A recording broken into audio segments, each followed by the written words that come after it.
Vamos a requerir también un miramiento posterior al área económica, porque hace bien el diario La Hora, el matutino ecuatoriano, en mencionarnos que el Ecuador se encuentra también, obviamente, por todo lo que ha ocurrido en la última temporalidad, en una difícil encrucijada de carácter económico. Pero no les vamos a agolpar.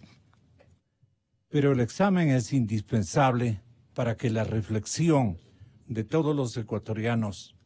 Doctor Basabe, qué bueno tenerlo acá. Bienvenido. El catedrático Santiago Basabe está con nosotros y nos complace saludarle. Señor general, muy buenos días, general Hernández.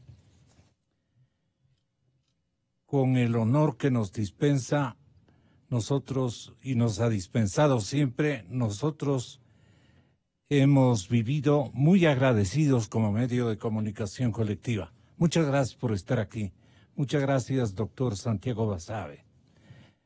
Quiero saludar también al señor doctor don Andrés Páez, paisano imbabureño, a quien le hemos convocado, le hemos invitado para apreciar este difícil momento por lo que está atravesando nuestra república.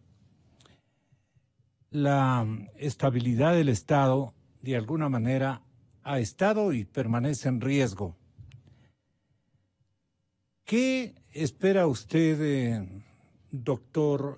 general Luis Hernández, qué espera usted del recambio que logremos imponer en los diferentes elementos en esta zona epicentral y en esta temporalidad tan cruda que estamos viviendo en términos de incertidumbre política y ciudadana? La contribución tiene que ser una denuncia a tiempo de los elementos que están configurando la coyuntura política y de estabilidad democrática. ¿Qué supone, general, que ocurrió o ha venido ocurriendo en los últimos días en la institución militar? Parece que el mensaje llegó a oídos del señor presidente de la República un poquito tarde y las reacciones han tenido que ser revisionistas, un poco de connotación agresiva, si cabe el término, para poner orden en la plaza. Es lo que el escenario que hemos examinado esta mañana y lo que conocemos desde nuestra profesión de comunicadores, establecemos que realmente el señor presidente descubrió elementos que distorsionaban seguramente su verdadero objetivo de conducción. ¿Qué conoce usted? Y si no lo conoce, ¿qué podríamos impulsar como factor orientador beneficioso para esta gran conducta que tenemos que revestirnos todos los ecuatorianos de respetar el ordenamiento jurídico y salvar a la República Democrática? Muy buenos días, señor general. Sí, muy buenos días, licenciado. Un saludo a todos los radioescuchas. Es un gusto estar aquí con el doctor Andrés Páez, con el doctor Santiago Basabe, en estos momentos tan complicados, pero que tenemos que salir adelante. Esto es parte de la vida de las ¿Confía naciones. usted que podamos seguir adelante? Tenemos que, porque yo creo que nosotros tenemos la obligación y el deber como generación dejarles una mejor generación a nuestros hijos. Nosotros no podemos dejar que nuestros hijos recojan nuestro país hecho pedazos. Nosotros tenemos que jugarnos en todo lo que significa dejar construido ese país. Yo parto diciendo que al Ecuador hay que tomarle en serio. Hay que tomarle en serio. Lastimosamente, por esa naturaleza humana, cada uno tiene un futuro. Usted ve que el Ecuador tiene muchos futuros. El futuro es múltiple. Y entre esos futuros está el bueno, el malo, el pésimo y el desastre, ¿no? Y lastimosamente, con excepciones, yo quiero empezar diciendo eso, con excepciones. La política está atravesada, el ejercicio de la política, por mucha irresponsabilidad y por poco cumplimiento del deber, llámese deber, el fin mayor que es el bien de la República. Y no hemos pasado del cálculo individual a un cálculo que permita que se converja a un destino común y a un objetivo común. No hemos pasado, nos hemos quedado siempre en el cálculo individual. Es por eso que no hemos logrado armar en el Ecuador partidos políticos. No hemos podido. O sea, no ha habido la sostenibilidad de un partido político. Ha durado 5 o 6 y se ha acabado. Y de ahí parte, porque mire, este momento, ¿qué es lo más consolidado que tenemos políticamente en el Ecuador? La CONAIE. ¿Cuál es la contraparte de la CONAIE? Un partido político fuerte. No existe. Entonces, yo creo que tenemos que repensar la forma como nosotros estamos ejerciendo la democracia. Y nosotros tenemos, y todo pasa por renunciar, o sea, la vida política también es renuncia, pero ahí entra todo el contexto, entra el contexto de medios de comunicación, entra la ciudadanía. Y como les digo, nosotros siempre tenemos que pensar que un país tiene muchos futuros y una buena parte de los muchos futuros puede ser el recoger al Ecuador en la pedazos. causa es la dispersión y eso tenemos general. que... Yo creo que es la irresponsabilidad también. Todo el mundo, o sea, una vez me decía... humano. El comportamiento humano. Una vez alguien me decía en tono de broma, en el Ecuador era cuando teníamos 10 millones de habitantes. Me decía, en el Ecuador hay 10 millones de habitantes y los 10 millones piensan que pueden ser presidentes. Entonces, no hay un orden también, no hay una forma de aceptar que unos tienen que dirigir al país y los otros tenemos que ser posiblemente seguidores. Pero el que está adelante tiene que tener la sabiduría y la nobleza de entender que él está en una misión diferente a los que le siguen y no está en una misión para cosechar poder ni para cosechar los privilegios propios del poder. ¿Qué le pasa al país este momento general? Este momento se nos está yendo la paz. Y si no trabajamos para que nos vuelva la paz, miren, la paz es muy fácil de perderla. Tenemos ejemplos históricos presentes. Es muy fácil. Recuperar la paz es muy difícil. Es como cuando usted, por ejemplo, en su propia familia, perder la armonía de la familia es muy fácil. Una discusión, un día mal levantado, recuperar. Porque cuando usted pierde la armonía, usted se dice cualquier cosa. ¿Qué es lo que ha pasado? Usted dice cualquier cosa y usted hace cualquier cosa. Y después recoger todo eso es muy difícil. Entonces yo creo que una de las primeras cosas que hay que hacer para mí es no hacer que esto quede impune. Usted nos deja pensando. No puede ser que quede impune, y le voy a dar ejemplos. Claro. Las sociedades se anarquizan de pronto, son factores que cada vez se estudian mayormente. Mire lo que pasó en Londres en el 2011. Hubo ahí un asunto con un policía y el entorno empezó a incendiar, vandalismo. Pero a través de los medios sociales empezaron a incendiar al resto de ciudades. Conclusión, vandalismo en 7 ciudades británicas, 2011. Y yo me acuerdo haber visto un reportaje en la BBC y le preguntaron a una chica, ¿pero usted por qué hace esto?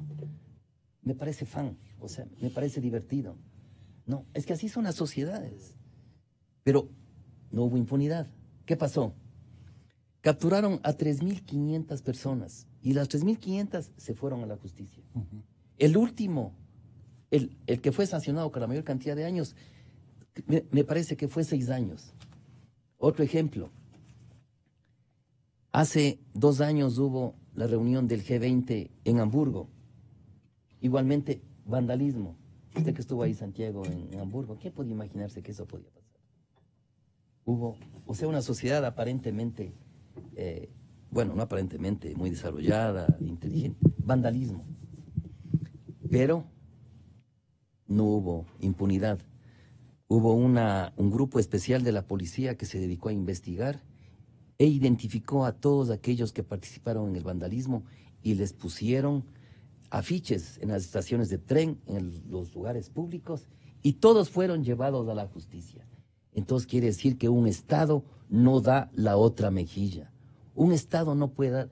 Si es que un Estado se debilita, si es que un Estado no ejerce el poder legítimo, un Estado puede caer en condiciones fallidas. Mire lo que pasó en Haití. O sea, no es que nosotros estamos predestinados para que el Ecuador esté permanente todo el tiempo. La permanencia, la eternidad del Ecuador y su fortaleza está dada por lo que hagan sus hijos. Y más aún en momentos tan difíciles como estos. Ahí es cuando se nos prueba. Si estamos en condiciones, hay esa bonita palabra que se llama la resiliencia, la capacidad de recuperarse. Es parte inclusive de la doctrina de los ejércitos europeos, la resiliencia, que el momento en que sufre una derrota está en condiciones de sobreponerse a la derrota y recuperarse. Entonces es lo que tenemos que hacer. Y nosotros también hacernos un examen.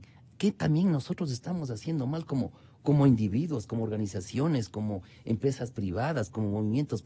¿Qué estamos, a ver, con qué parte de nuestro mal también estamos contribuyendo a este mal colectivo?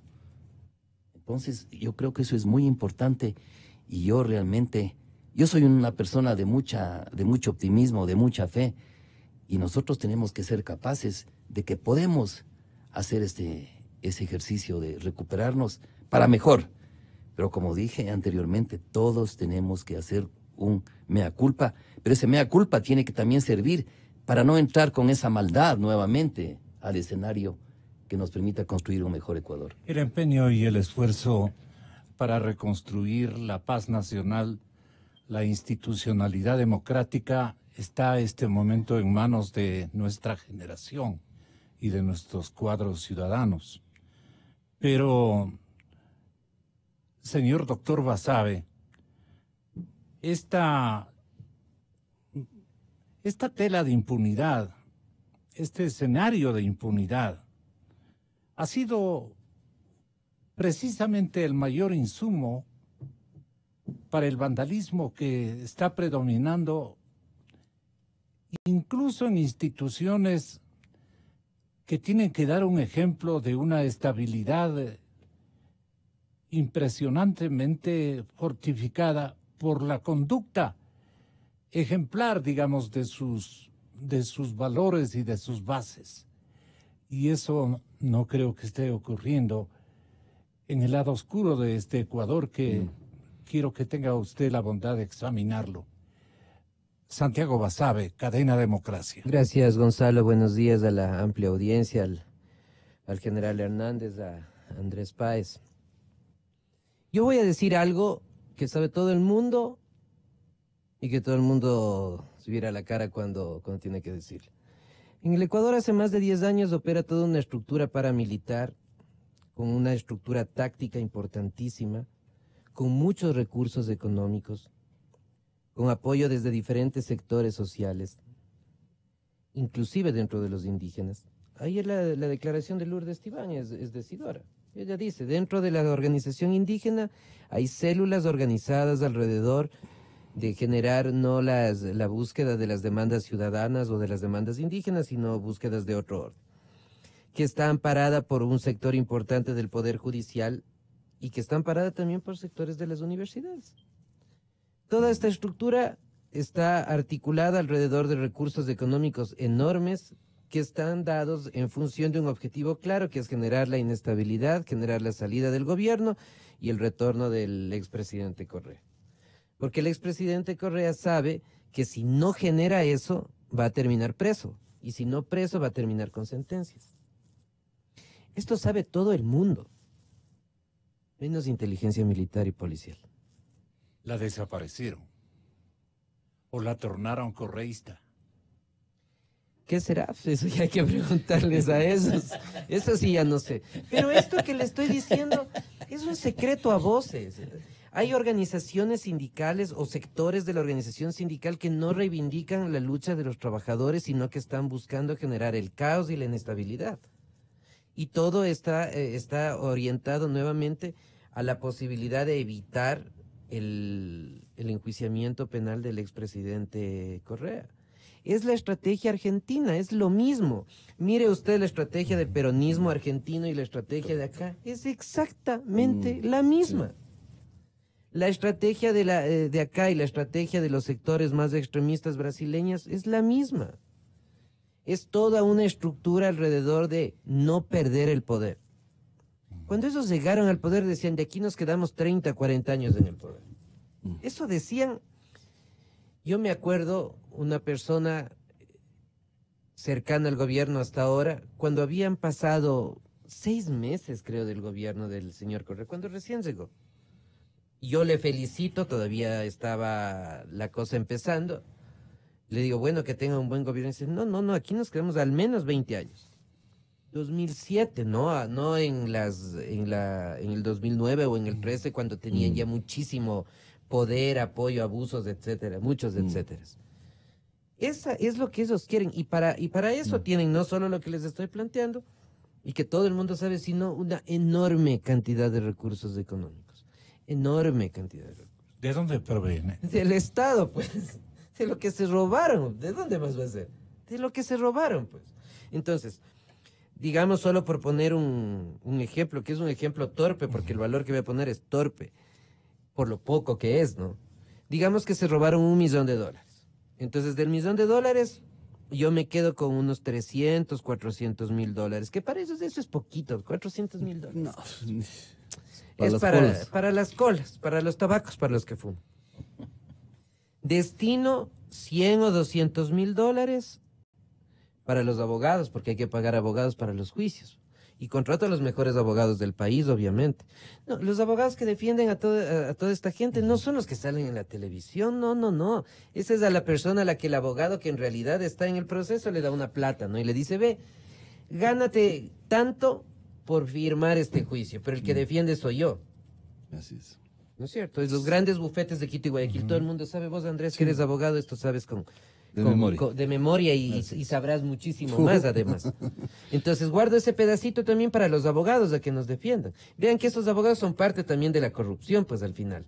Están viviendo también de la corrupción, pero son los grandes abogados, hombres y mujeres. Y una parte para apoyar al proyecto, porque así le dicen, el proyecto. Y la parte de apoyar al proyecto es mover a la gente, pagar. El vandalismo que vemos en la calle es pagado. Lo que vimos ahora es pagado. ¿Cómo se explican? ¿De dónde eran los vándalos, doctor Basabe? De todas partes, de todos los colores, sabores y colores, y banderas. Y banderas también. Cuando en el 2008 se generó esta famosa constitución del Estado de Derechos, una de las ideas era la ciudadanía universal. Abiertos a todo el mundo, sin restricciones. ¿Qué país en el mundo que se precie de tener mediana conciencia de su Estado, lo que decía el general, abre el país a todos, sin ninguna restricción? Si quiere venir gente de turismo, gente a trabajar, gente a desarrollar su vida, a hacer una vida en lo público o en lo privado, perfecto, está bien. Que vengan a aportar al país. Perón, al inicio de a fines del siglo XIX, decía, Argentina, para que se desarrolle se necesita que venga gente de afuera, que vengan los ingleses, decía él. Eso puede ser cualquier otro lado, para que nos enseñen, no en el plano académico, formal, sino para ver cómo trabajan, qué hacen. De ahí sale el famoso sábado inglés, el trabajo del sábado al mediodía, sí, que aquí lo tuvimos hasta hace algunos años, sí, que en Colombia es absolutamente normal, pero que plantearlo acá sería casi un sacrilegio digno de ser arrastrado públicamente. ¿Quién inauguró esta modalidad de Estado? El correísmo, pues, la Constitución del 2008. Entonces, por un lado, dicen la ciudadanía universal, sin límites, sin restricciones, sin preguntar nada. Y cuando alguien osa decir algo en contrario, xenófobo. Traidor a la patria. Traidor, xenófobo, excluyente. No, si nadie decía que no venga todo el mundo, pero que venga todo el mundo bajo determinadas condiciones, pues. A la casa de ustedes no le abren la puerta a todo el mundo, a la ciudadanía universal, venga, entre. No, pues ¿a quién le dejas entrar? A tu amigo, al que conoces, a tu familia, a la gente que sabes que no te va a hacer destrozos, que no va a escuchar tus altercados familiares y va a ir a comentar en otro lado. Lo mismo pasa en un estado. Alemania, por ejemplo, volviendo al ejemplo que decía el general, es un estado extremadamente abierto, pero saben desde el lugar donde vives. Y el momento que osas cambiarte y no avisas, la policía te dice, oiga, ya no vive ahí, ¿no? Se ha cambiado. Usted es bienvenido, tiene visa, trabaje, estudie, le damos condiciones, pero acá hay que cumplir determinados parámetros. Esto solo por poner un caso. Entonces, si dejas pasar eso durante 10 años, dejas sedimentar eso, llega un gobierno nuevo y no hace nada por evitar eso, porque estas estructuras están ahí y no han desaparecido. Ahora perdieron una batalla nomás. Esos están ahí y están al acecho para ver cuándo vuelven, porque tienen todo esto que he mencionado armado, y si es que armado en el sentido de estructurado, y también con armas, ¿no? Tienen Entonces, otros capítulos por verse. pero no pueden permitir que su líder vaya a la cárcel, no pueden permitir eso. Y para eso tienen que hacer cualquier cosa para evitar que el señor Correa sea sentenciado. Cualquier cosa. Cualquier cosa. Si el presidente no se va Esto funciona bueno, como una mafia. bueno, claro. Claro. Es que hay que Sí decir. tiene una estructura enorme de mucho tiempo. Entonces dicen, parece que se nos filtró información del Palacio de Carondelet. Pucha, ¿quién sería? Pero si la que le hace firmar los decretos ejecutivos al presidente de la República es la mano derecha del señor Alexis Mera, por Dios, pues. La que le pasa Claro. los decretos, firme, Claro. señor presidente. Esto no digo porque soy un brillante, sino porque veo las noticias nomás. Claro, no digo porque soy muy pilas, no. Veo las noticias, le veo a la señora y digo, pero esa no era la mano derecha de Mera, El otro. no era la ministra. Claro. Sí creo, ¿no? Y ahora le pasa, le dice, presidente Moreno, firme. Así quien quiera 20 años, pues. O Pero 30, claro. o 40. Ahí nomás quiero dejar para darle al paso a Andrés que está ahí. Andrés, continúe usted. Un saludo a. No es para General estar Hernández. risueños, ¿no? Pero No. tenemos que disimularle. Igual a Santiago. la fecha. Yo quiero partir de algo preocupante que ha mencionado Santiago. El día viernes es la audiencia fijada de Correa. Y de hoy, miércoles, hasta el viernes, hay mucha agua por correr bajo los puentes. Algo que dijo el general Hernández con mucha propiedad es que la paz se pierde en segundos. Nosotros el día jueves tuvimos un día relativamente normal por la mañana. Yo fui a dar una entrevista en La Posta, la gente salió a su trabajo, hubo clases en las universidades, o sea, en general un día normal. Y el viernes como que comenzamos a ver grupos de gentes con pañuelos tapados la cara y con palos circulando por la Eloy Alfaro, por la Floresta, por la Vicentina, por la Prensa, por la Avenida América. O sea, una estructura celular que comenzó a desplegarse por toda la ciudad. Esto fue el viernes en la tarde. Y el sábado, ya el polvorín, porque toda esta estructura que se había diseminado a lo largo y ancho de la ciudad comenzó a actuar. Como decía con tanta propiedad el general Hernández, en cuestión de minutos, el país perdió la paz. El Ecuador se vio envuelto en una ola de violencia que al menos yo no lo recuerdo. No creo que Quito haya estado sometido a una incursión brutal, violenta, terrorista, como lo acaecido el día sábado, que si no era por el toque de queda, que fue una medida muy apropiada, esto se iba de las manos. Créame, Gonzalo, yo casi no alcanzo a regresar a casa. Estaba yo en otras actividades y era impresionante ver a damas con tacos corriendo por las calles desesperadas, con los niños casi arrastrados, desesperados, y pasaban los maleantes con palos, con las caras tapadas, y se encontraban esas señales que han puesto, esa señalética que han puesto con propaganda de empresas en las calles, y cogían el palo y reventaban eso. Y, por ejemplo, en una parada en la Eloy Alfaro, se encontraron con una parada con vidrios del municipio de Quito que ha puesto para que la gente se guarezca del sol y de la lluvia. Y en cuestión de segundos la reventaron, la destrozaron. Y esto, la gente que pasaba lo miraba. Se perdió en segundos la paz. Y hasta el viernes, desgraciadamente, creo que todos tenemos que entender que esta gente está dispuesta a todo. El sábado anterior demostraron eso, que estaban dispuestos a todo. O sea, fueron a un canal de televisión, no a pedir una entrevista ni a ser escuchados. Fueron a romper absolutamente todo y con el claro propósito de incendiar el canal, que podría haber sido una tragedia de proporciones, porque esas llamas no es que las llamas distinguen, a ver, hasta aquí es el lindero de Teleamazonas. O sea, eso pudo haber sido una tragedia mayúscula. ¿Qué quiero decir con esto, Gonzalo? Tiene que haber un servicio de inteligencia que realmente vuelque sus esfuerzos a este tipo de actividades. La CENAIN nunca fue un servicio de inteligencia, fue un servicio de espionaje a favor de una peligrosa banda criminal dirigida por Rafael Correa. Y ahora se necesita un servicio de inteligencia que actúe, porque si algo también le queda a la sociedad un poco ahí como pensando, ¿no? Es, ¿qué pasó con los servicios de inteligencia que desgraciadamente no lograron detectar? Doctor Páez. Yo creo que esta estructura que se ha ido montando durante años y financiando durante años, fue claramente preparada para actuar durante este fin de semana. Ellos no tienen la posibilidad de mover la cantidad que movió el movimiento indígena, pero encontraron el momento preciso para montarse en esa protesta, para disfrazarse, porque ahí había gente disfrazada, Gonzalo. Había gente disfrazada de indígenas, esa es la verdad. Había gente disfrazada de campesinos. Yo no vi indígenas con las caras tapadas. Esa es una cosa que hay que poner al descubierto para un poco aliviar también esos comentarios que a veces son fuera de tono, en mi opinión. Yo no vi indígenas con la cara tapada, pero sí vi a estos bandoleros que estaban con la cara tapada tratando de entrar a las urbanizaciones. ¿Cuál es la procedencia de estos bandoleros? Vea, es una estructura que se ha venido montando y que obedecen transnacional, seguramente. El financiamiento sí tiene un influjo transnacional y ayer la detención de Paola Pavón y la orden de prisión preventiva refleja eso. Pues, ¿Y los porque dice claramente dice financiamiento exterior. También?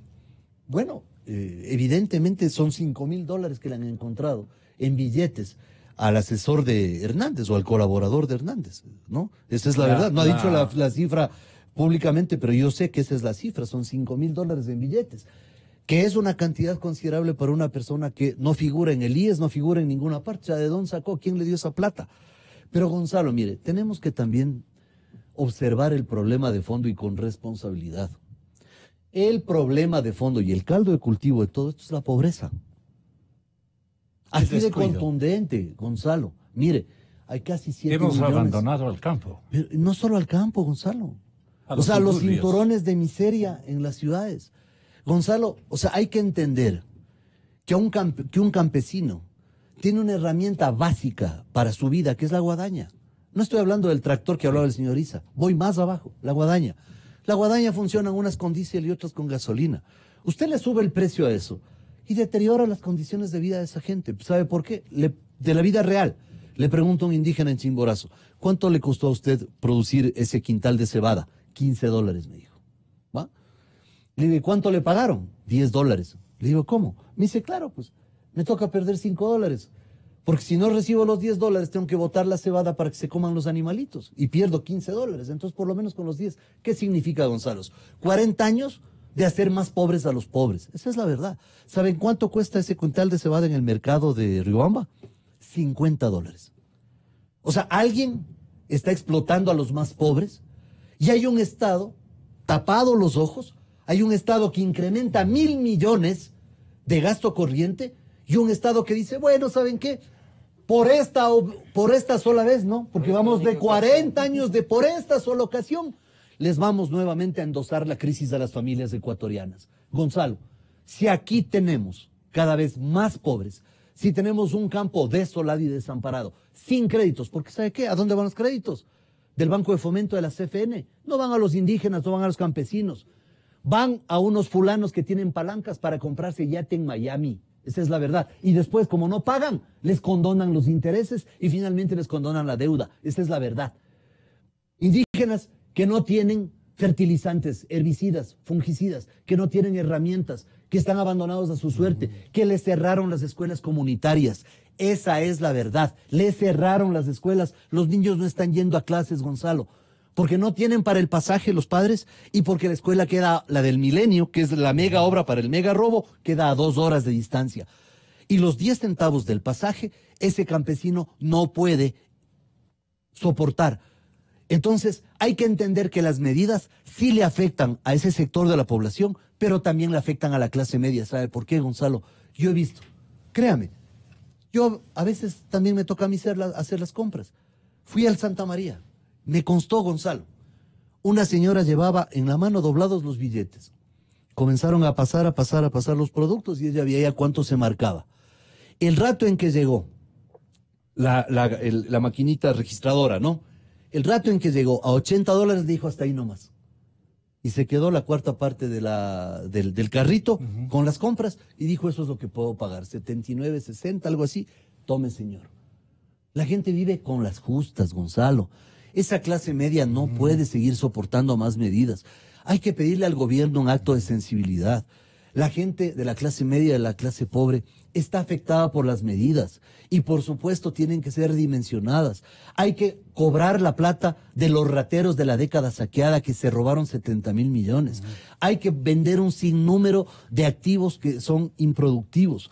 Hay que rematar todos esos inmuebles que han sido recuperados del crimen. O sea, hay que tomar una serie de medidas para fondear al Estado sin necesariamente pasarle toda la factura a la familia ecuatoriana. Gonzalo, yo hago una comedida invocación, por favor. Todos lamentamos lo que pasó en Quito y nos duele la ciudad. Pero ¿sabe qué también me duele? Esta señora que hace su video casero llorando y dice, este fue mi local de comidas. Así dice la señora, llorando. Este fue mi local de comidas. 20 años he trabajado, señor, y no me han dejado ni las sillas. Se robaron hasta los cubiertos, dice la señora. Un señor, 41 años, un negocito ahí en el Guasmo Sur. Viene una banda de maleantes y le arrasa el negocio y le deja en cero.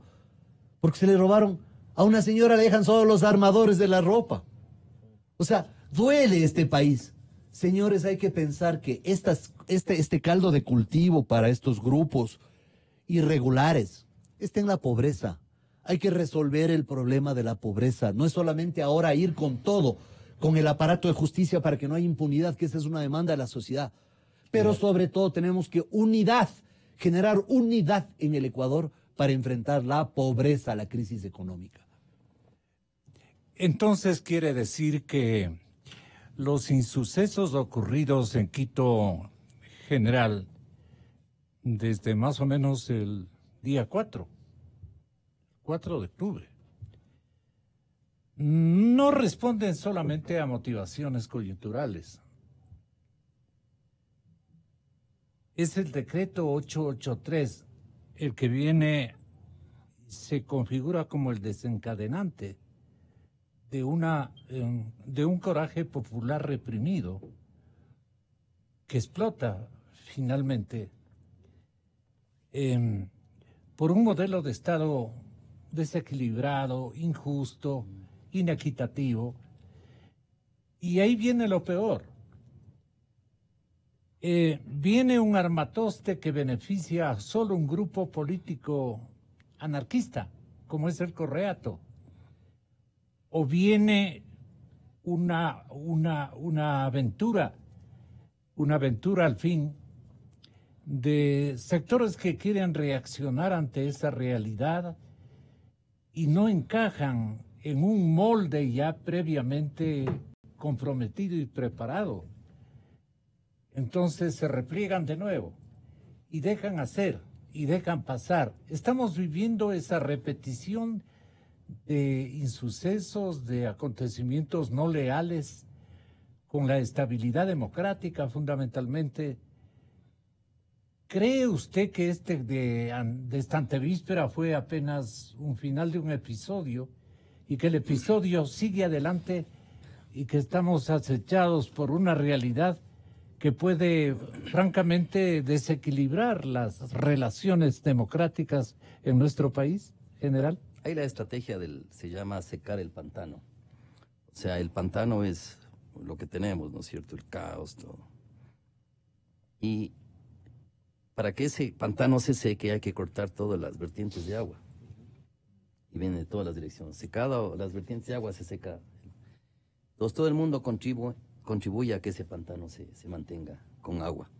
Y entre eso, lo que yo llamo ya, creo que ya dicen así también los cientistas políticos, la demagocracia. O sea, la demagocracia es uno de los problemas que tenemos en el sistema, no solamente del Ecuador, de todo el mundo. O sea, que la gente no dice las cosas por su nombre porque está calculando. Siempre es, y es legítimo el cálculo, porque todo el mundo quiere un futuro político, etcétera. Pero, o sea, vayamos un poquito más allá. Y ahí viene lo que dice Lourdes Esteban, los infiltrados. El primer vandalaje no se produjo en Quito, se produjo allá en la provincia del Cotopaxi. Asaltaron las floricultoras, a los que estaban, eso es lo que decía el vicepresidente, sí, los que eran empleados de las floricultoras y que eran indígenas, les amenazaron. Yo no creo que ahí estaba gente de Quito, ni venezolanos tampoco, porque dicen que hubo un grupo de gente que no era del Ecuador. Entonces tenemos que, porque si no vemos las cosas claras, y no vemos las cosas con verdad, y con no otro interés que el país, o sea, nos perdemos en el diagnóstico final. Y seguimos en ese torbellino, ¿no es cierto? A mí me entrevistaron el día, y yo, el análisis que ha hecho el doctor Basabe, yo me suscribo totalmente, porque cuando pasan estas cosas, lo más difícil es ver las cosas claras, porque hay tanta información ahí. Lo que decía Clausewitz, el cientista alemán, la niebla de la guerra, es lo mismo. La niebla de la guerra es lo mismo. Aquí no se ve claramente, esto tenía un manejo centralizado.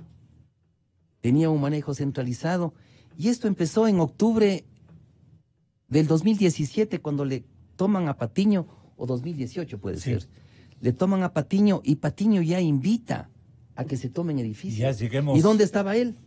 En la Tacunga, donde es el movimiento indígena más fuerte. Entonces, claro, ellos sabían que iba a venir las medidas económicas. Y estaban también con los tiempos sobre los juicios del presidente Correa. Entonces, el día D para ellos era el día en que se tomó la decisión de hacer conocer las medidas económicas. Porque el peor escenario para el presidente Correa, el peor escenario es que la institucionalidad continúe, pues. Porque con la institucionalidad continúan los jueces, continúan los fiscales, una institucionalidad que está funcionando con sus defectos, ¿no? Claro. Entonces, ese escenario no le conviene, y él va a tratar de continuar con con la búsqueda de la anarquía. Él va a continuar con la búsqueda de la anarquía. Entonces, yo pienso que la sociedad está mejor preparada para eso. Para destruir la institucionalidad, obviamente. Claro.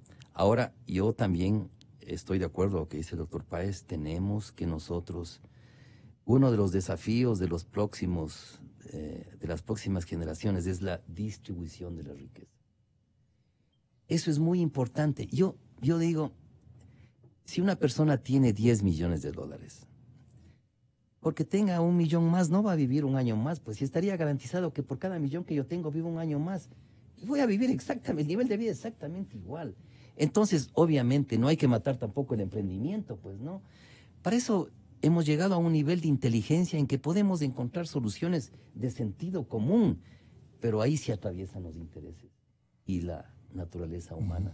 Entonces, yo creo que este es un tema que tenemos que sentarnos y dejar por un lado las ambiciones legítimas que podemos tener y encontrar el mejor camino para salir con nuestro país. ¿Cuál es el modelo de anarquía que plantea el correato, doctor Basabe? O sea, básicamente generar caos, generar incertidumbre, eventualmente que el presidente de la República pueda caer, que se adelanten elecciones, que al no tener sentencias firmes el expresidente pueda ser candidato, que el partido del expresidente, este Movimiento Revolución Ciudadana, pueda tener mayor espacio de negociación en la Asamblea, que estos grupos que están eclosionando ahí por debajo hace muchos años se mantengan presentes y buscar volver al poder. y retomar el poder. Y para eso tienen el apoyo que ya he mencionado, que es vasto, no solo nacional, sino también de afuera, y que a partir de un discurso que lo han venido articulando a lo largo de todo este tiempo les permita mantenerse en vigencia. Hay que estar en el poder. La idea de fondo es, hay que estar en el poder a cualquier costo. Allá. Cualquiera. El que sea. Y si es que para esto hay que... Pero destruyendo la institucionalidad. Al que sea. Al que sea. Claro. Y si eso implica tumbarse a un presidente, pues vaya, hay que hacerlo, es el proyecto. Y si es que eso implica violencia contra la propiedad pública y privada, bueno, pues es parte del proyecto. Del juego. Y si es que eso implica atentar contra la vida de las personas, bueno, en todas las disputas políticas siempre hay ganadores y perdedores y siempre tiene sangre que correr. Eso piensan. Lo más grave es que unos piensan esto de forma mucho más llana, más sencilla, y hay otros que piensan esto con argumentos académicos muy fuertes. Esos son los que les asesoran, los que dan las ideas de fondo. Eso es de la réplica, insisto, de lo que pasa en Argentina, de lo que pasa en Brasil. Eso no es una cuestión nueva. Ahora, respecto...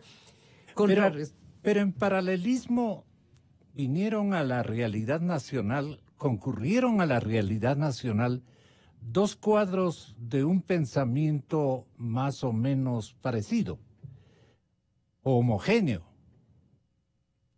El presidente Correa y el presidente Moreno.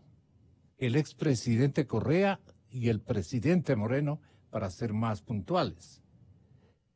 Los dos vienen con la misma fortaleza de contenido estratégico, de permanecer por lo menos una veintena de años para cambiar, digamos, radicalmente el Estado o las características del modelo de Estado que querían ellos impere en el Ecuador. ¿Se ponen o no se ponen de acuerdo? ¿O son las necesidades de marcar una estabilidad para el otro turno los que definen, digamos, los periodos que se autogestan o se permiten en una pelea donde no intervenimos el resto? Es una polarización media supremamente interesante desde el lado del análisis. Y por eso yo le pregunto al doctor Andrés Páez, ¿a qué han estado jugando, digamos, en el país? Ahora puede ser la reyerta, ya puede ser real. Inequívocamente, en verdad, ahora sí se polarizaron definitivamente con opciones del uno y del otro. Los liderazgos están en juego este momento. Qué interesante el tema que usted ha planteado, Gonzalo, y creo que Santiago y yo podríamos hacer probablemente un seminario para discutir este tema, pero yo creo que hay que hacer un señalamiento. Moreno viene del MIR y sin duda tiene una formación de izquierda, él en su mucho más revolucionaria, vida. ¿no? Sí, él es un hombre que siempre simpatizó con las la izquierda, sí. posiciones de izquierda. Correa no tiene una formación ideológica. O sea, Correa habla de Gandhi y actúa como Hitler. O sea, no, él no tiene una composición ideológica, él no tiene una solidez ideológica, él no sabe la distinción. Es un Gandhi que actúa como Hitler. Sí, él no sabe lo que es la distinción entre comunismo, marxismo, socialismo y socialdemocracia. Eso es como para él estudiar 100 años, él nunca va a entender eso, nunca. Él no está diseñado mentalmente y emocionalmente para entender una ideología. Él no está en capacidad. Entiende otras cosas. Es un poco más fascista, tal vez. O sea, toda la práctica del gobierno de Correa, sin duda, es el fascismo. Ahora bien, en el gobierno yo creo que se produce una ruptura, porque quienes querían darle un matiz de izquierda revolucionaria, léase Gustavo Larrea, que es el autor de la presencia de Moreno como binomio de Correa, se da cuenta que Correa es secuestrado por los grupos de poder. Estos grupos de poder que dijeron, vean, al carajo las ideologías, aquí vamos a hacer billete. Aquí vamos a hacer billete. Aquí es business, se acabó. Y esos grupos que le secuestran a Correa, le conducen a Correa, ¿no? Por el derrotero del chavismo a decir, ¿sabes qué? Aquí no importa, hermano, aquí hacemos billete y aquí nos atrincheramos, porque además urgente tenemos que hacer una constitución de 300 años. Ellos decían 20 años, pero cuando hablaban de la constitución de 300 años, es porque querían quedarse 300 años en el poder. Ese era su plan. Entonces, aquí me parece que hay que hacer esa distinción. Claro, ahora, Moreno tuvo que jugar una carta que fue sustancial. ¿Por qué?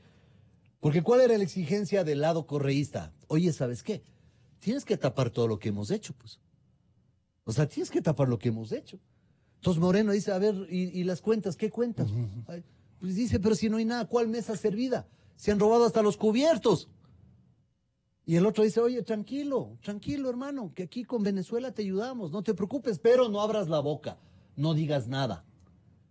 Entonces ahí se produce la disputa y Moreno dice, no, pues yo tengo dos opciones, o mantenerme en el poder, gobernando a como dé lugar, o secundar la impunidad, la ratería de los 10 años de correísmo, y eso me va a arrastrar a mí, porque si esa era la elección de Moreno, ahí Moreno terminaba en una situación tan compleja como la de Correa en este momento.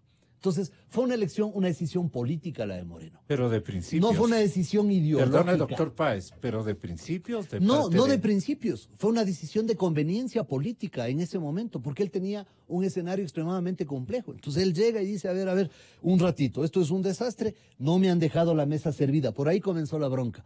Y el Correa dijo, ¿y cómo así, pues? Y el otro le dijo, ¿cómo? Si no hay ni el mantel.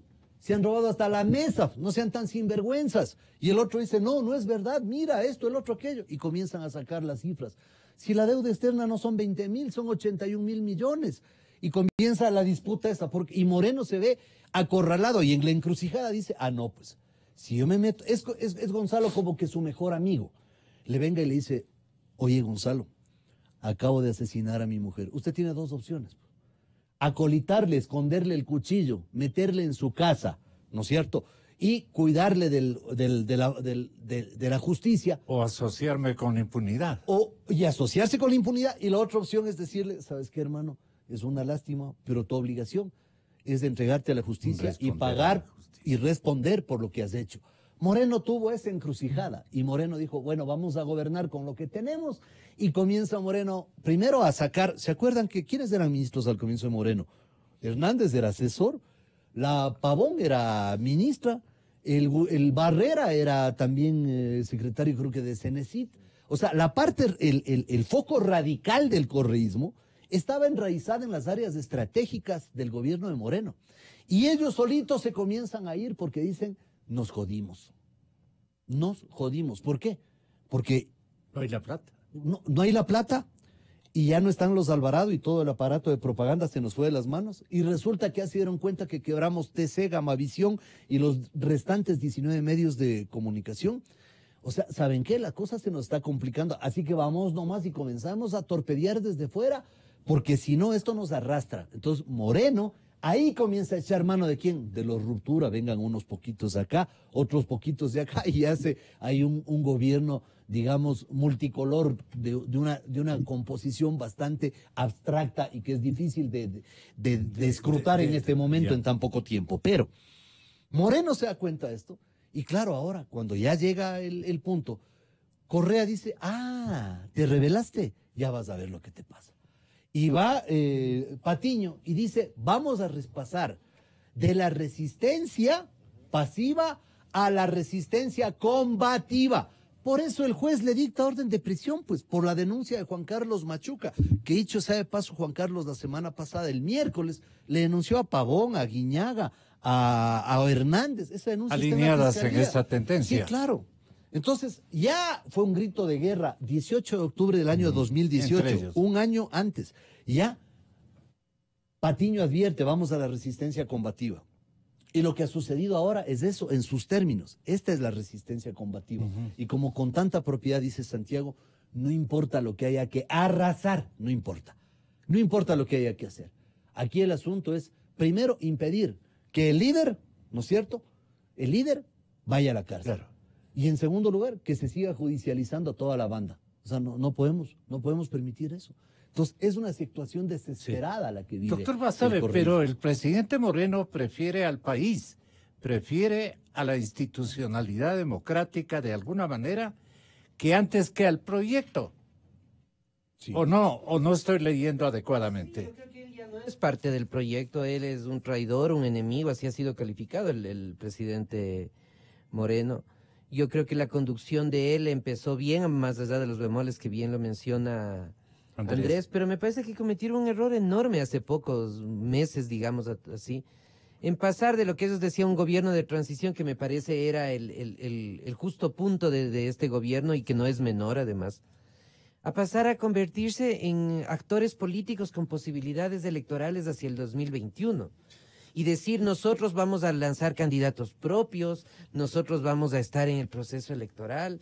Entonces, claro, los otros sectores, actores políticos que están alrededor, ya no lo ven como el gobierno que va a ordenar las cosas en lo económico y en lo político para que eventualmente yo sea el presidente, sino que ya es mi competencia político-electoral. Y cuando hay la competencia, necesariamente surgen las pugnas.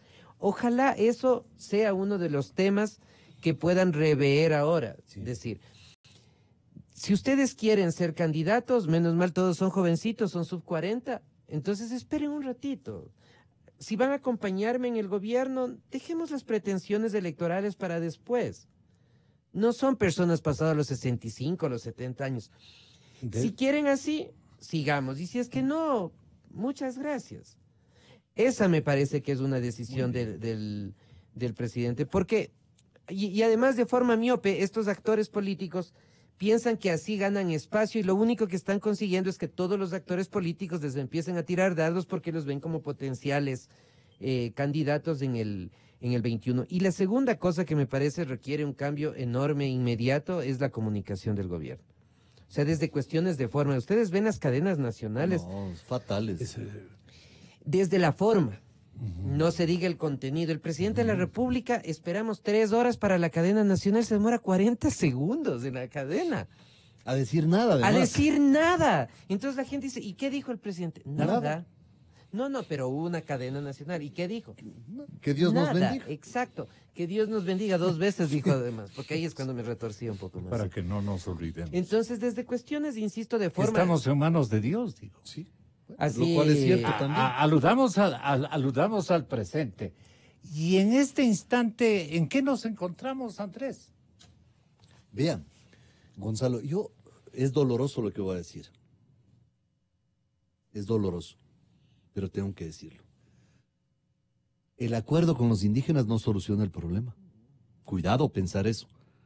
La gente ya está feliz, ya dice, vamos a festejar, hermano, ya de nuevo hagamos nomás el campeonato de fútbol, ya. Es lindo el pueblo ecuatoriano, vea. Destruido Manabí por el terremoto y enseguida la gente a acabar a esto, a recoger agua, ropa, insumos. Qué maravilla de pueblo. Firman el acuerdo, ni siquiera firmaron, sino que se dieron la mano. Y la gente ya a comprar escobas y esto y el otro, ya están limpiando la ciudad. Lindo ese pueblo. Esa maravilla. ¿Qué motivo? Es una grandeza de los ecuatorianos eso, que deberíamos aprovecharla mejor. ¿Y dónde ubica la falencia? Pero desgraciadamente, Gonzalo, no por ese entendimiento entre el gobierno y los indígenas, no por la revocatoria del decreto, los problemas se han acabado. Las células estas violentas y de vándalos van a seguir operando. Y más aún tenemos en la mira la audiencia del día viernes 17 en contra de Correa. Es decir, es feo lo que tengo que decir, pero es mi obligación decirlo. Pueden haber otros brotes de violencia, desgraciadamente, Gonzalo. Pueden haber otros brotes de violencia. ¿Están a la vuelta de la esquina? Es que son inminentes. ¿Por qué? Porque esta gente está dispuesta a ofrendar su vida por el líder. Esto es más o menos como los coreanos del norte con su líder. Más o menos esa es la relación de fanatismo. Claro. El proyecto que se sabe pagar. Es que para ellos el proyecto es el líder. O sea, ese fanatismo hace una imbricación entre el líder y el proyecto y no terminan de distinguir en dónde termina el líder y en dónde comienza el proyecto. No. Para ellos el proyecto es del líder. Entonces, si el líder dice mañana tenemos que todos... En Embajada Mexicana se regresan a ver este momento. Sí, claro, deben estar escuchándonos además. Desde luego. ¿No? Ahí ellos, ¿qué es lo que dicen? A ver, si el Correa dice, mañana nos vamos a pintar la nalga derecha de rojo, toditos van y compran achote y se pintan la nalga de rojo.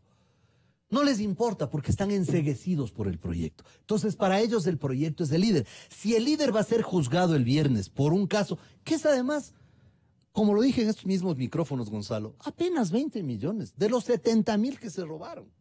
Son 20 millones. Casi 20 millones. Con los 6.000 de IAPA. O sea, 3.000 creo que son de IAPA.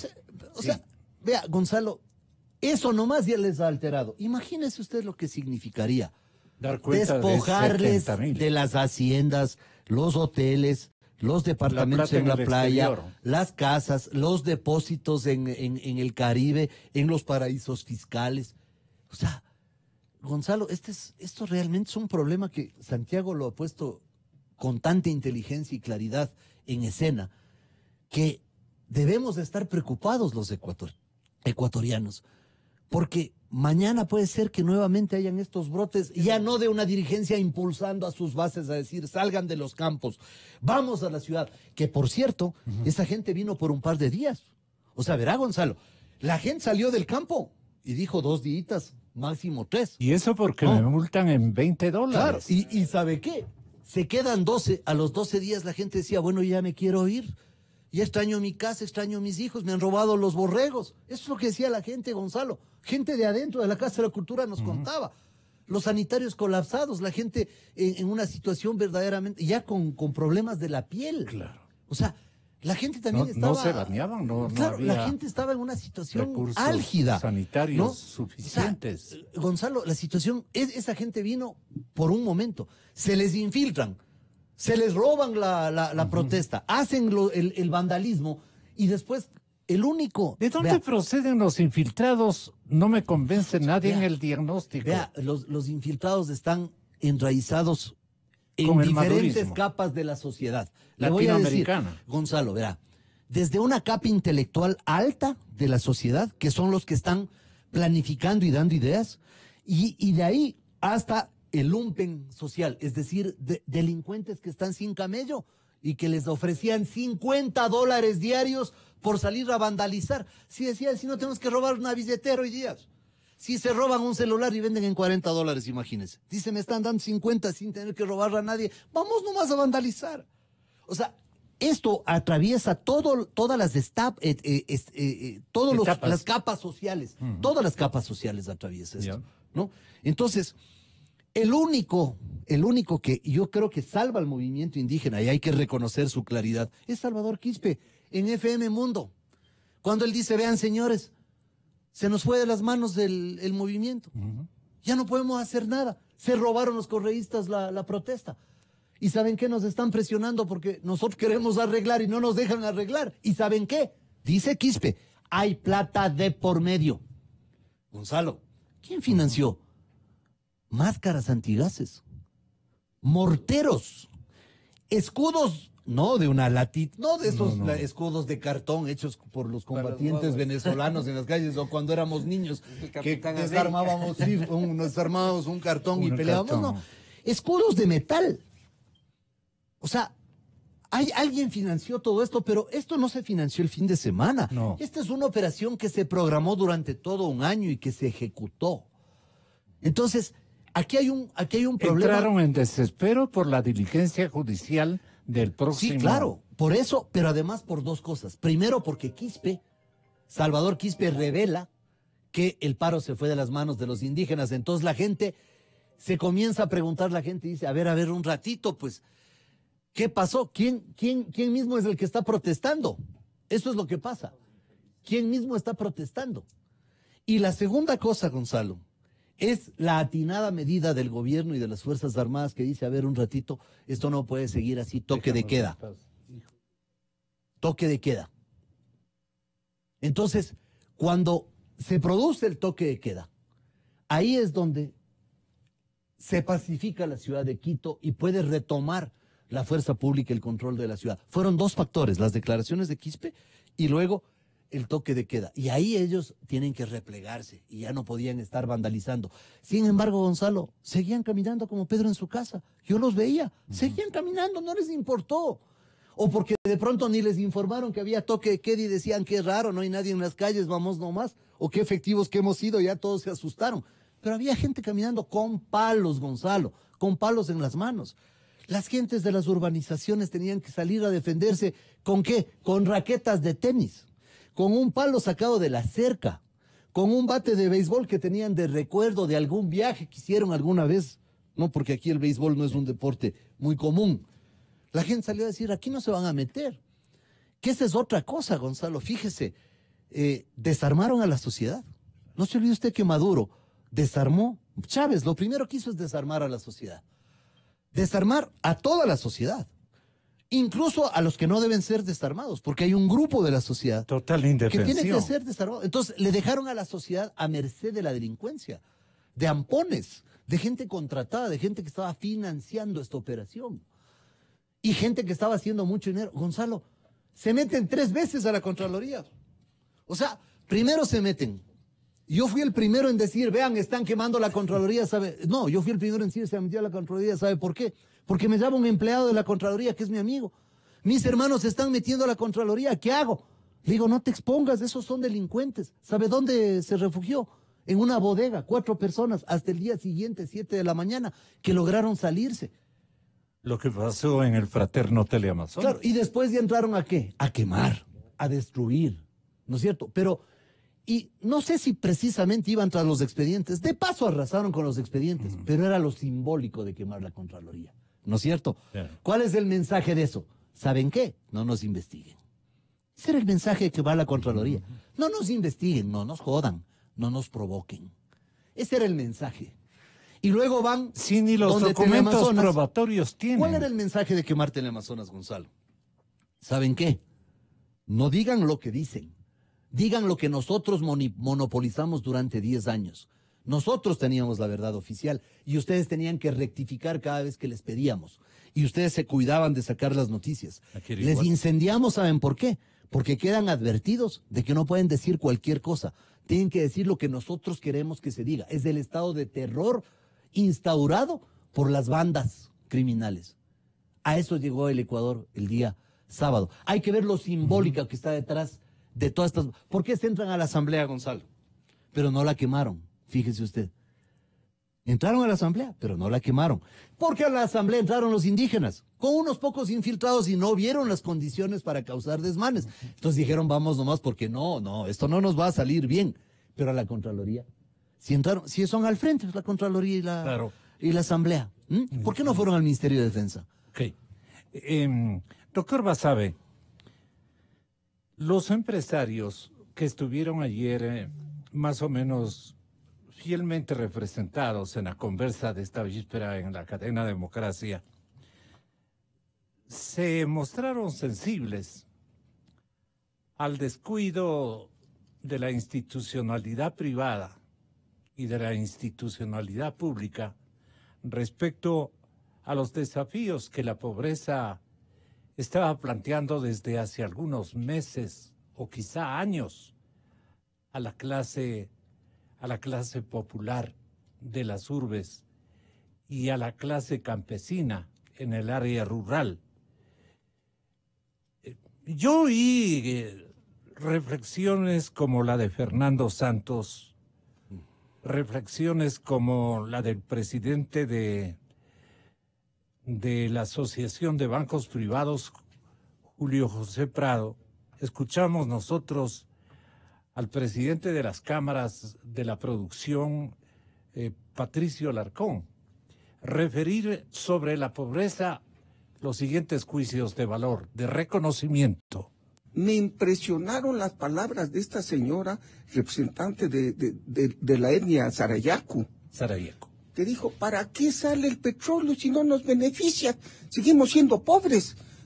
Tienen razón. Tienen razón. Se están quedando nuestros hermanos campesinos muy rezagados. Muy La bien. ciudad progresa y vienen y se quedan sorprendidos y les da ira y les da indignación. No es justificable, ¿verdad? Hoy que tenemos la oportunidad de la riqueza minera, pensemos antes de que salga el primer saco de cobre, ¿qué se va a hacer con ese? De los 2.000 millones, ¿no es cierto?, al campo en términos anuales, por ejemplo, sobre todo los que son microempresarios, reciben microcréditos por un orden superior a los 1.800 millones de dólares en términos anualizados. En el Ecuador hay 50% de la población que no está bancarizada, es decir, que no tiene una cuenta ni en un banco ni en una cooperativa. Esos son alrededor de 4 millones de personas como mínimo en el Ecuador, y es justamente esa población de indígenas, de campesinos, que dan expuestos al chulco, que cobran tasas de interés que pueden llegar incluso al 5% diario. 5% diario representa una tasa de interés anualizada de más del 1.500%, estimados amigos. Esas son las realidades que tenemos que cambiar en el Ecuador. Yo creo que de ahora en adelante, cuando se tomen ciertas medidas, yo creo que o de hoy en adelante, cuando se piense en hacer política pública, siempre tenemos que pensar en cómo sacamos a la población de la pobreza, Gonzalo. Eso es lo más importante. ¿Cómo activamos al aparato productivo? ¿Cómo ¿Qué tiempo hemos abandonado a los campesinos? Por lo menos un par de décadas. Es que, Gonzalo, en este país históricamente no hemos definido una estrategia de desarrollo productivo. Lo hemos dicho en gobiernos. Mire, nos hemos dedicado a apagar incendios. No nos hemos tomado el tiempo, no hemos trabajado como en Chile para definir una política basada en la demanda en el mundo, para poder ir al campo y capacitar al campesino para que se convierta en un empresario. Una que otra reflexión bastante interesante de mis invitados esta víspera. Doctor Basabe, ¿qué le pasa a este momento al gobierno del presidente Moreno? ¿Qué está midiendo? ¿Cuál es la perspectiva que tiene para reorientar este escenario, esta situación? 1. Y 2, ¿qué le pasa a la institución militar este momento? Yo creo que el gobierno debería estar preocupado de cómo va a sostenerse en el año y pico que le queda por delante. Ahí me parece que nuevamente la decisión de volver a pensarse como un gobierno de transición es fundamental, porque eso va a permitir que el resto de actores políticos le apoyen a terminar el periodo. Ahora la sacó barata en realidad el presidente Moreno porque sigue en el gobierno, y eso ya para el gobierno me parece que es un avance. Y finalmente, en base a todo lo que hemos discutido y que seguramente el alto mando policial, militar, tiene que ver con lo que tú planteas, Gonzalo, una idea que también no es porque soy muy brillante, sino porque es medio obvia. Acordonarán pues la Fiscalía, la Corte Nacional de Justicia. ¿No será que un día de estos amanecemos con una toma de alguna de esas dos instituciones? Ya lo hicieron con la Contraloría. Los documentos de los procesos penales, de los varios procesos penales, están en la Corte Nacional, y la Corte no tiene ningún tipo de seguridad, la Fiscalía tampoco. La infraestructura eléctrica. La infraestructura eléctrica, de provisión de agua potable, de telecomunicaciones, de aeronavegación. Porque la operación reflejó. Por ejemplo, Claro, ¿por qué bloquearon la Ruta Viva, Gonzalo? Lados, claro. A ver, ¿por qué bloquearon la Ruta Viva? Porque bloquearon la Ruta Viva y bloquearon la Collas. En varios piquetes. ¿Por qué? Porque era la forma de impedir que la ciudad se abastezca a través del aeropuerto de Quito. O sea, la ciudad estaba sitiada. Entonces, la invocación que hace de cuidar a esas instituciones es crucial. Yo lo puse en el Twitter, Gonzalo, por favor revisen, lo puse en el Twitter el jueves. Por favor, cuidarán la infraestructura eléctrica del país, porque el rato en que nos dejan sin internet, sin celulares, sin agua, o sea, ese era el verdadero plan para el fin de semana. Los nuevos comandantes tienen esa misión en este momento, ¿no? Así es, muchas cosas que no sabemos, que están por debajo, y otras que son obvias, como lo que ha dicho Andrés, como el tema de proteger a la Fiscalía y proteger a la Corte Nacional de Justicia. Qué terrible que estemos hablando de esto. Qué terrible que estemos pidiéndole al gobierno que proteja las cuestiones que dentro de un régimen democrático sería impensable que pueda suceder. Pero todo esto en el fondo no es responsabilidad del señor Moreno, es responsabilidad de los 10 años que tuvimos de desgobierno. Ahí está la responsabilidad. Ojalá en algún momento la población asuma con criticidad esto. Las medidas económicas que el gobierno va a tener que tomar son responsabilidad del gobierno anterior. ¿Qué exhorto nos autoformulamos los ecuatorianos de bien? Yo creo que es necesario ser mucho. Todo esto debería darnos una idea de que tenemos que ser mucho más críticos, mucho más conscientes del momento de elegir, el momento de dar nuestro voto. Porque la gente que llega a los gobiernos, al que está ahora, el gobierno de antes, no llegó por la ventana, llegaron por votos, por voto popular. Entonces yo sí creo que un llamado a la audiencia es que cada vez que vayamos a votar no es una cuestión de obligación, es una cuestión que a partir de lo que tú pones en la papeleta, tu futuro político, tu futuro económico está en juego y me parece que eso no es menor. Y la institución militar finalmente... Yo saludo que el general Lara y el general Altamirano hayan asumido sus funciones. Yo tengo el mejor concepto del general Lara. Es el único militar que puso una acción de protección cuando le quisieron golpear al ISFA. Y él está en el calor más álgido del correísmo. Él fue ante un juez y puso una acción. Me parece que eso es destacable de un militar que no se sometió a la banda criminal. Segundo, el general Altamirano, en su rol como comandante de fuerza, como comandante de división en Cuenca, tuvo un papel importantísimo al interior de la Fuerza Terrestre. Es un hombre de una trayectoria impecable, los dos, Lara y Altamirano, impecable. Yo saludo, aplaudo, porque además son dos militares que responden a una visión claramente institucional. Ellos no están en la política, ni estarán nunca. Ellos responden a una visión institucional de las Fuerzas Armadas. Yo me alegro, cuando vi los nombres, dije, qué buen acierto de Moreno, qué buena cosa que estos cuadros que son tan reconocidos en su tropa y por sus subordinados, qué bueno que ellos tomen el control del ejército, porque un momento tan crítico para el Ecuador necesita una casta de militares comprometidos como ellos. Esa estirpe de militares. Pero comprometidos. Que por cierto, en 10 años, al Ecuador sí le hizo. Pero comprometidos con su formación y con el país. Así es, totalmente. comprometidos con el país y en la policía también, ¿no? Yo creo que hace falta mucho de lado yo y lado. Quisiera, lo que dice Santiago, yo quisiera agradecer y felicitar a los efectivos policiales, a los soldados. Creo que nos queda debiendo el general Jarrín una explicación, así como el general Pérez, que acaba de salir del ejército, y el general Moreira nos quedan debiendo una explicación. Una cosa es no disparar al pueblo. Otra cosa es mandar a los soldados a que les ultrajen, les secuestren, les dejen en calzoncillo, les roben todo, les insulten, les manoteen, les peguen. No es posible, Gonzalo. 56 policías secuestrados en Calderón. Usted sabe la paliza que les dieron. Mire, a uno de ellos le conozco yo. 4 costillas fracturadas, roto la clavícula, roto el hombro, reventado el omóplato, roto el pie, roto la mano y sin dentadura. Fue una masacre lo de los policías en Calderón.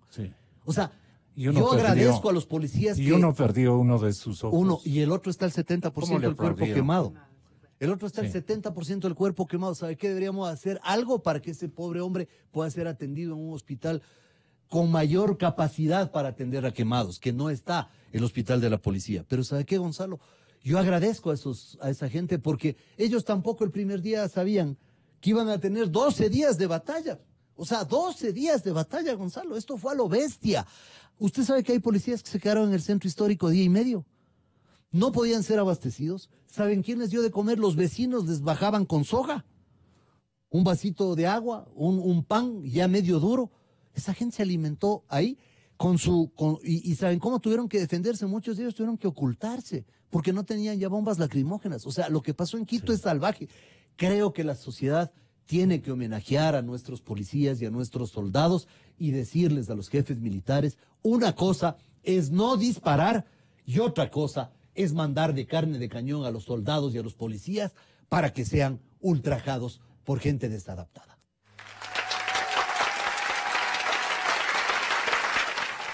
Bueno, no era así tan exactamente el aplauso para usted, sino para la Policía Nacional. Para la policía y para el ejército. Valga la broma. Sí, así es. Doctor. Así mismo lo asumo. Porque más aplausos merece Santiago por su brillantez. No, sí. Gracias, Santiago. Gracias a usted. Andrés, muchas gracias. General, a la distancia también, muchas gracias por su comparecencia. Señoras y señores, siempre buscando la verdad. Exa y Democracia, los multimedia.